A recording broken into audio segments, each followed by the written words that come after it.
Meus amigos, Pai do Senhor Jesus, Gabriel Chagas aqui para você. Mais um vídeo nesse canal abençoado. E você que está conectado conosco vai participar de uma resenha muito abençoada. Mas antes dessa resenha começar, eu quero convidar você a se inscrever no canal se você não for inscrito. E se você já é inscrito no canal, você deixa o seu like nesse vídeo para ajudar a gente a entregar para mais pessoas no YouTube, para que esse canal venha crescer e a gente consiga aí produzir novos conteúdos aí, novos devocionais, novos estudos e muito mais para crescermos juntos aqui nesse canal. E você também pode conferir na descrição desse vídeo algumas bênçãos que estão reservadas ali para você, que pode se encaixar muito bem dentro do seu dia a dia, dentro do seu propósito, dentro da sua jornada. Então não deixa de conferir a nossa descrição. Portanto, agora, para a gente poder fazer uma resenha abençoada, nós vamos falar de um livraço de um dos autores mais conhecidos dentro da teologia do século XIX, do século XX, na verdade, né? Do século XIX não. Do século XX e do século XXI. Muito conhecido, um grande expositor da Bíblia. O nome desse camarada é Lloyd Jones. E para você saber qual livro que a gente vai falar do Lloyd Jones, você fica ligado agora, porque depois da vinheta você vai saber do livraço que a gente vai falar. E olha, é uma dica extraordinária. Então roda a vinheta.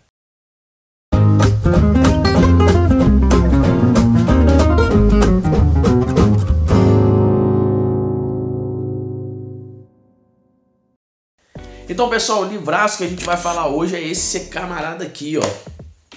O Sumo Sacerdote Misericordioso e Fiel, Estudos na Carta aos Hebreus, por Martyn Lloyd-Jones, ou David Martyn Lloyd-Jones, né? Ou, às vezes, D.M. Lloyd-Jones. Então, a gente tem esse livraço aqui. Então, para a gente começar a falar desse livro, a gente vai começar pela estrutura física do livro. Para você que já está há um tempo no canal, você sabe que a nossa série Expresso Literário tem essa sequência, não é? Então, se você quer conhecer um pouco mais dos livros que nós já indicamos nesse canal e dos outros livros que a gente vai estar indicando, mas que você não teve tempo para ver todos os vídeos, você pode ir na playlist Expresso Literário, que ali vai ter todos os livros que a gente já recomendou nesse canal, que nós já lemos e fizemos a resenha. Então vamos para a estrutura física desse livro, para a gente conhecer ele primeiro na nossa mão, para depois a gente saber do conteúdo que ele nos proporciona.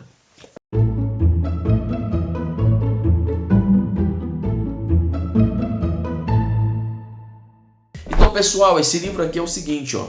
Esse livro é um tamanho, né? Olha só, um tamanho médio, não é? Ele não é grandaço, né? Não é grandão, não é grandaço, mas é um livro tamanho médio. Ele tem essa capa aqui, não é? Essa capa aqui com essa arte da Arca da Aliança, não é? Essa arte da Arca da Aliança aqui, a ponta da Arca da Aliança, que resume muito bem o que a Carta aos Hebreus vai trabalhar ali no seu contexto em relação ao Antigo Testamento, na aplicação sobre Cristo Jesus, cumprindo todo o Antigo Testamento, não é? Então essa aqui resume muito bem a Arca da Aliança. A gente tem uma capa com uma arte muito objetiva, uma qualidade bacana de capa, porque ela tem brochura, mas é uma brochura bem feita. A gente tem essa orelha aqui, que é o marca-página, muito interessante, eu sempre utilizo. Aí na contracapa a gente tem a sinopse, bem objetiva também, e ela tem aqui também a orelha, não é? Com o Lloyd Jones aqui. E nós temos também na lombada uma lombada comum.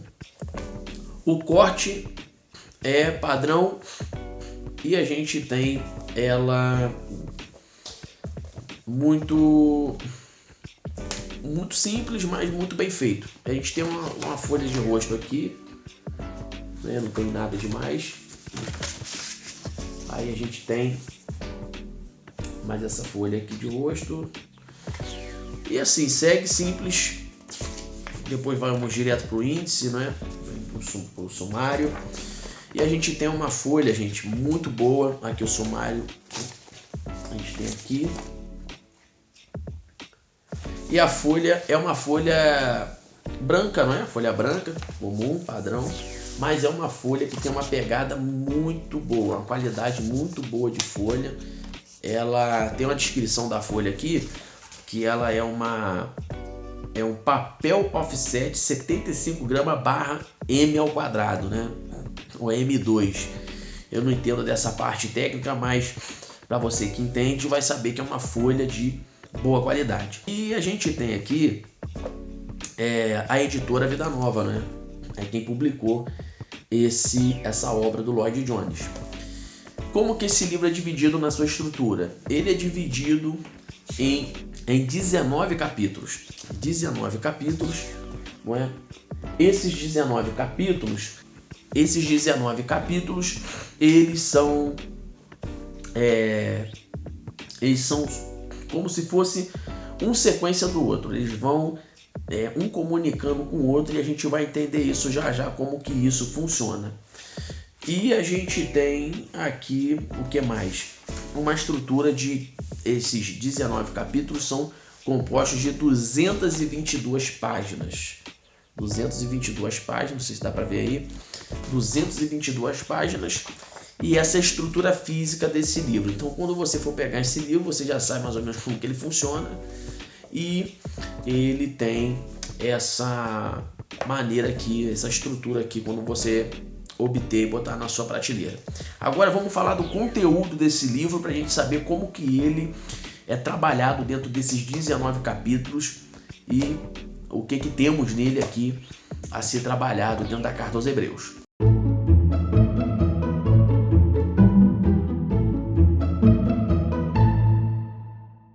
Bom, pessoal, dentro desse livro aqui, esse livro, qual é a dinâmica do trabalho dele? Esse livro ele é trabalhado da seguinte forma.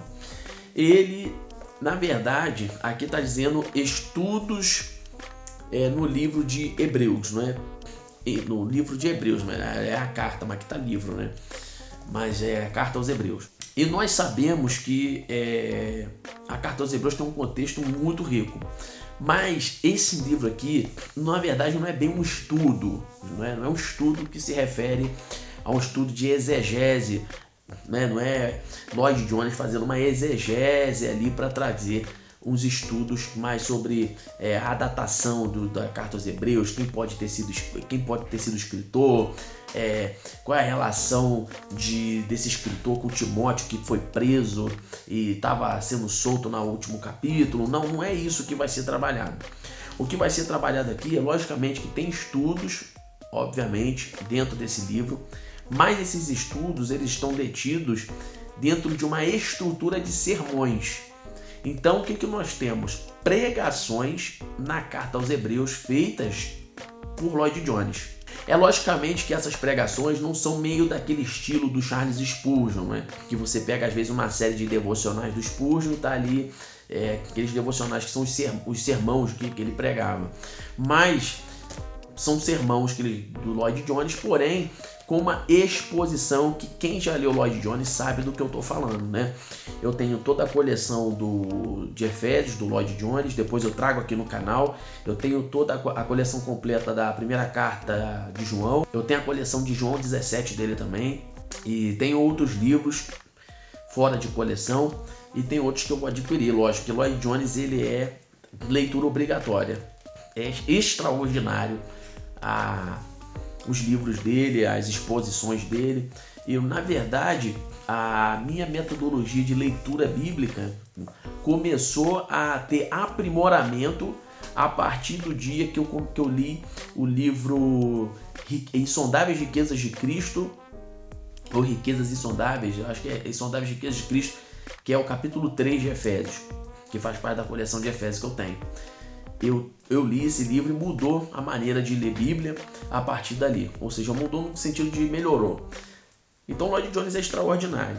Então, você que já tem hábito com Lloyd Jones sabe o que eu estou falando. Se você não sabe, o que vai acontecer? Se você nunca leu e é a primeira vez que você está ouvindo um livro do Lloyd Jones.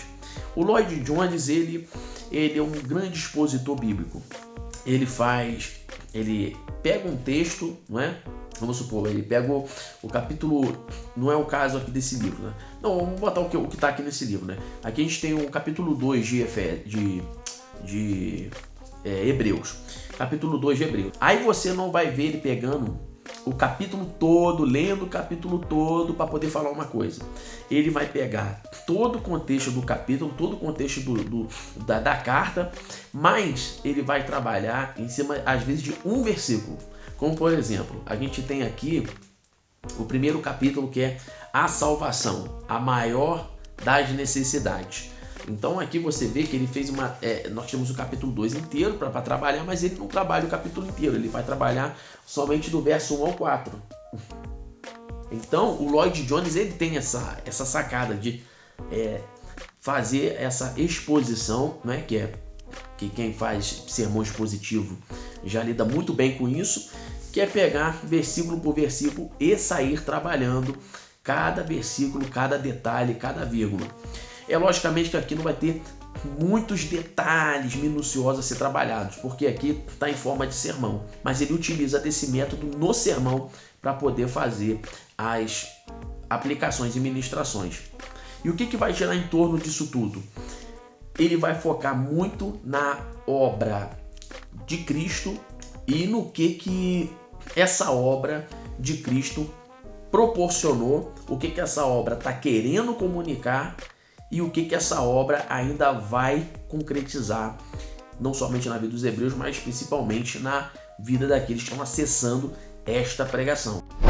Então a estratégia do Lloyd Jones é a seguinte, é pegar e fazer um trabalho que vai ter meio que uma ascendência, não é? Ele vai meio que de baixo para cima, num certo sentido, que é o quê?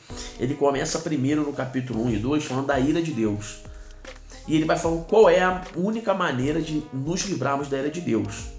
E ele vai mostrar que é por meio de Cristo, mas ele vai fazer toda uma exposição que vai ter diversas riquezas para isso. Depois ele vai começando, depois que ele fala dessa questão da ira de Deus ser evitada apenas por Cristo, né? E só vai desfrutar disso aqueles que entregaram a vida para Jesus. Depois disso ele vai começar a trabalhar sobre as obras que vão acontecendo em favor daqueles que estão em Cristo Jesus, mesmo em um contexto de grande tribulação, de grandes problemas. Então ele vai trabalhar, por exemplo, sobre a obra salvadora de Cristo logo após, né? Ele vai trabalhar depois sobre a vitória de Jesus sobre a morte. Ele vai trabalhar depois sobre a questão aqui do capítulo de número 8. Ele vai trabalhar sobre... Esse aqui é um capítulo extraordinário, né? Ele não se envergonha de nos chamar de irmãos. Então ele vai trabalhar sobre a questão de sermos um juntamente com Cristo. A convicção por meio da confissão de fé do que somos agora em Cristo Jesus, e que se ele não nos envergonha de nos chamar de irmãos, posteriormente Deus não vai se envergonhar de nos chamar de filhos ou de falar que Ele é o nosso Deus. Então o capítulo 8, por exemplo, vai comunicar muito bem com o capítulo número 19. O capítulo número 19, o último, né? Ele não se envergonha de ser chamado de seu Deus, comunica muito bem o capítulo 8. Então você vai ver que há diversas comunicações entre um capítulo e outro, porque por mais que sejam sermãos, né, que vão sendo aplicados de forma subsequente, ele vai sempre retomando o assunto do sermão anterior e vai complementando dentro da linha de raciocínio, que vai evoluindo conforme a leitura. É extraordinário. Então você tem aqui também, que eu fiz algumas anotações, que você tem a questão de não somente da obra salvífica, mas vai ter a importância da salvação, quão grande é a salvação no capítulo 9. Você vai ter sobre a maturidade daqueles que estão recebendo essa palavra, uma correção e uma exortação em cima dessa questão de você não retroceder na compreensão do que você está recebendo por meio da Carta aos Hebreus, por meio desse livro, por meio das ministrações. E você vai ter muita coisa, cara, muita coisa boa. Você vai ter depois a retomada, não é, no capítulo 16, como evitar o juízo vindouro, não é?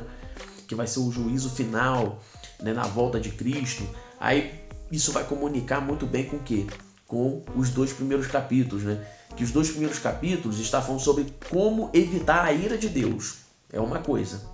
Aí a ira de Deus só é evitada por meio de Jesus. Aí logo após você vai ter, depois de uma grande exposição, você vai ter a retomada de como evitar o juízo vindouro, que é a ira do Cordeiro, né? Ou, se não quiser falar de ira do Cordeiro, é o juízo final. É permanecer em Cristo. E como? Aí ele faz uso, né, do capítulo 11 de Hebreus sobre a galeria dos heróis da fé, e vai usar Noé, posteriormente vai usar Abraão e vai usar outros personagens aqui. Então é um livro, gente, tá aqui algumas anotações, se você quiser dar uma verificada aqui, ó. Tá aí algumas anotações que eu fiz. Então, pessoal, é sempre muito importante você fazer essas anotações aqui, porque elas vão te guiar depois quando você for consultar o livro, porque com certeza esse é mais um livro que você lê e você vai poder consultar. E eu fiz alguns artigos em Hebreus, que está no site. O site eu vou deixar aqui no link da descrição, que é o Aprisco Teológico, nosso site de artigos devocionais e de estudos bíblicos. Está ali bastante coisa boa. Fiz alguns artigos, fiz alguns sermãos que eu preguei. Não sei se é sermões, acho que é sermãos, né? Que eu fiz em Hebreus também, eu ministrei algumas pregações. E esse livro auxiliou muito na inspiração. Então, esse livro aqui, nós vamos falar agora sobre o ponto forte ou o ponto positivo e o ponto que pode ser fraco ou negativo desse livro, para a gente compreender para quem ele é indicado, como que funciona depois que você lê e o que você pode agregar com a leitura e pós-leitura. Vamos lá.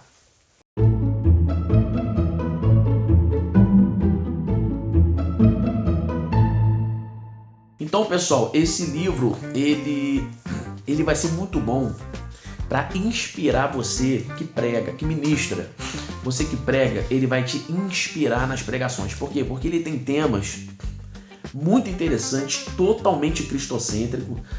São temas que vai abordar sobre ira de Deus, salvação de Cristo, capacitação da graça de Deus, sobre a importância da salvação, a grande obra da salvação. Vai falar sobre o juízo de Deus, o juízo final, né?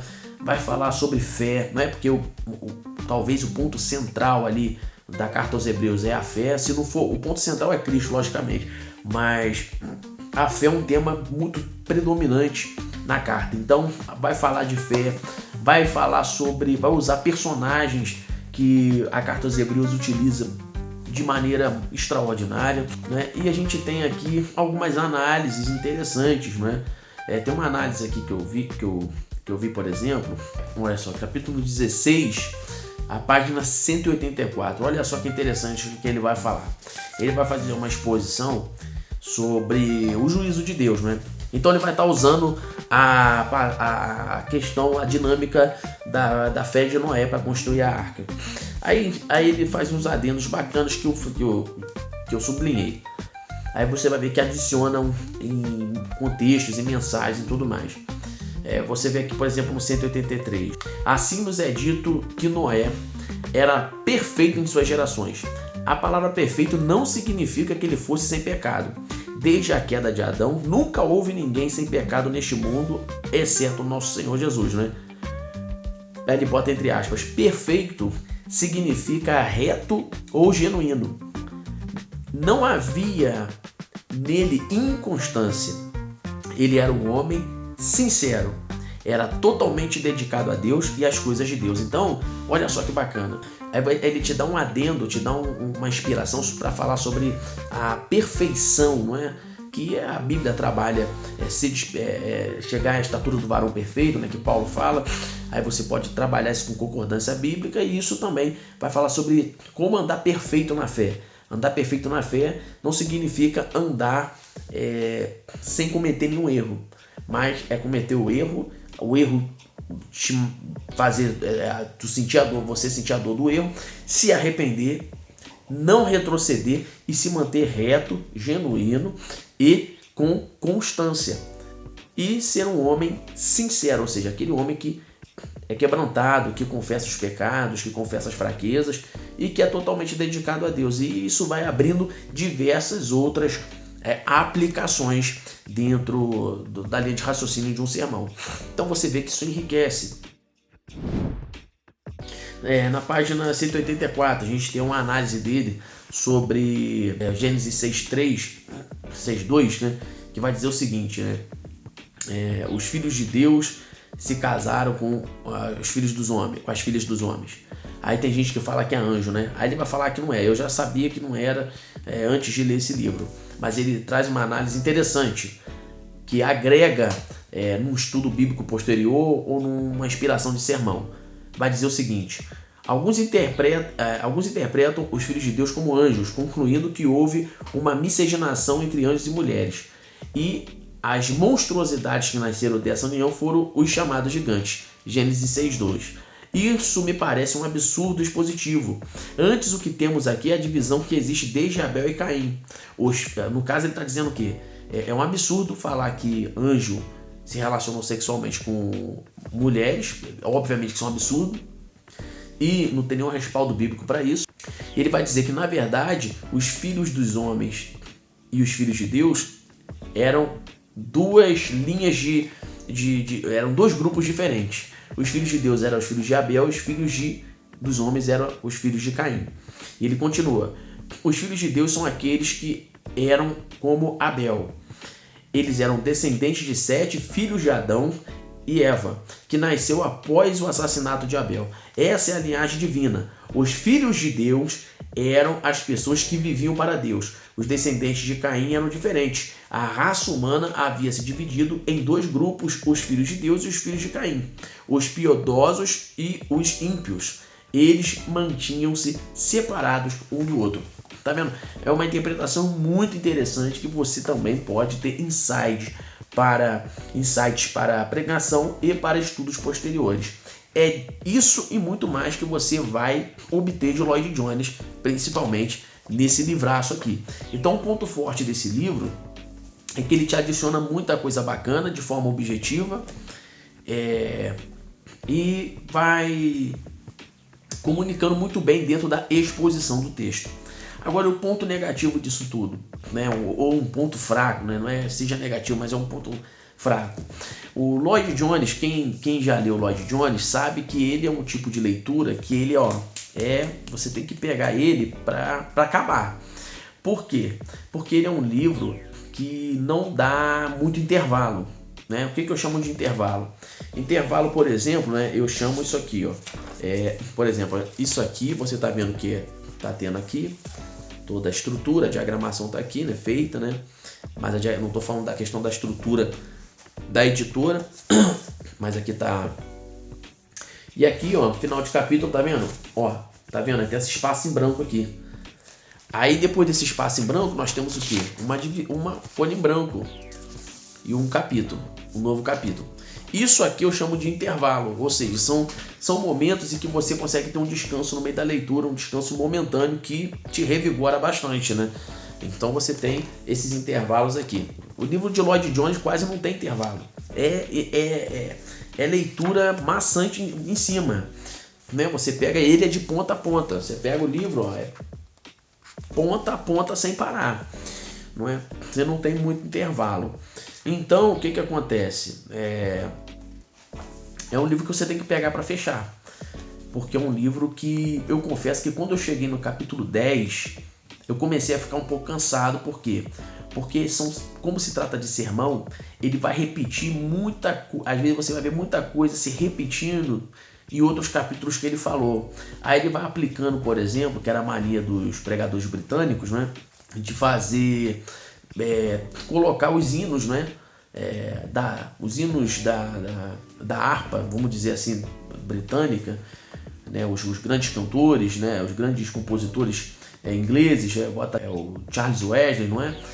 Você tem eu esqueci o nome, Top Lady, uma parada assim, um grande conhecido também, eu não me recordo de cabeça.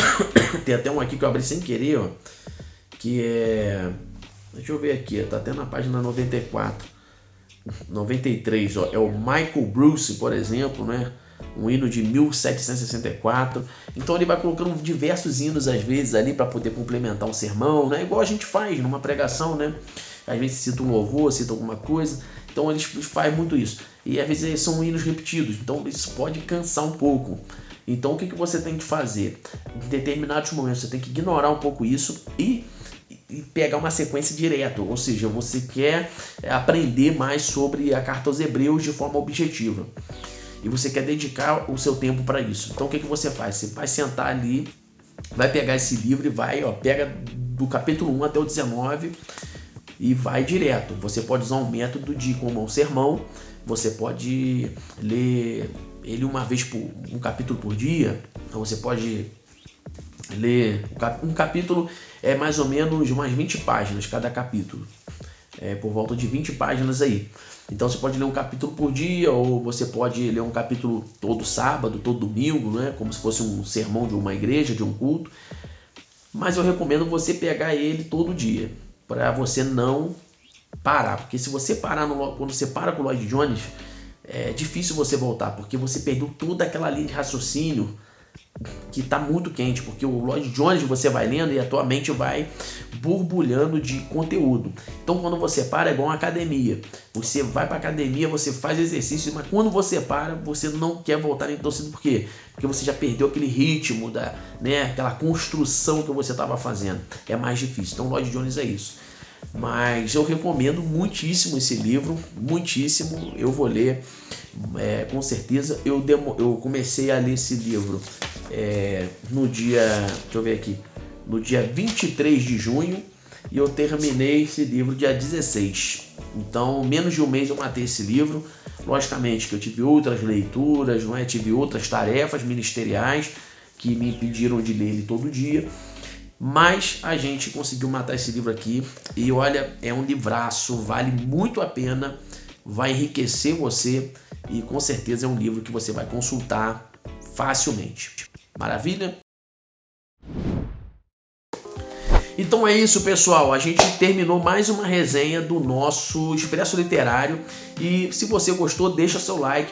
Se você tiver alguma recomendação de livro, deixa aqui. Se você tiver alguma sugestão dentro desse quadro que você queira colocar, se você quiser ver uma live sobre o livro, falando um pouco dos capítulos nas lives, falando um pouco sobre a gente estudar um pouco isso, deixa nos comentários que a gente vai se guiar aí pelas sugestões e vamos organizar tudo bonitinho. E se você tiver alguma coisa para falar sobre esse livro, Sumo Sacerdote Misericordioso e Fiel, se você já leu esse livro e você tiver alguma coisa para adicionar, coloque nos comentários aí que a gente pode dar continuidade a essa resenha. Maravilha? E antes de fechar o vídeo, nós temos o nosso curso de estudo bíblico Jornada pelos Evangelhos, um caminho em 4 livros. É um curso nosso que nós fizemos, né? Eu produzi esse curso, muito bacana esse curso, está extraordinário. Nesse curso você vai aprender coisas sobre como que foi construído ali a palavra evangelho, como que ela foi ganhando importância no cunho religioso, como que ela foi se tornando uma palavra que foi a marca, não é, da proclamação da palavra de Deus, é o nome evangelho, como que isso foi ganhando essa evolução durante a história, qual foi o primeiro evangelho a ter sido escrito, o que está falando em cada evangelho, como que Jesus é ministrado, né, é reportado às pessoas por meio da evangelização em cada livro do evangelho, fonte que... Vamos falar sobre genealogia de Cristo, tanto em Mateus como em Lucas. elas se contradizem, elas se complementam. Olha, isso tudo e muito mais mesmo, você vai encontrar no nosso curso. Tá baratíssimo o nosso curso, você pode dividir até 11 vezes sem juros. Bom, vai ter uns jurinhos na maquininha lá, mas é muito baixo, dá menos de um salgado com refrigerante na praça por mês. Maravilha? Então confere lá, não deixa de conferir. E se você se interessar por outros materiais nossos, estão todos na descrição. Maravilha? Deus te abençoe. A gente se vê na próxima resenha ou no próximo devocional estudo, e a gente continua ligadinho no nosso canal. Grande abraço, Deus te abençoe. Fique na paz de Cristo. Amém.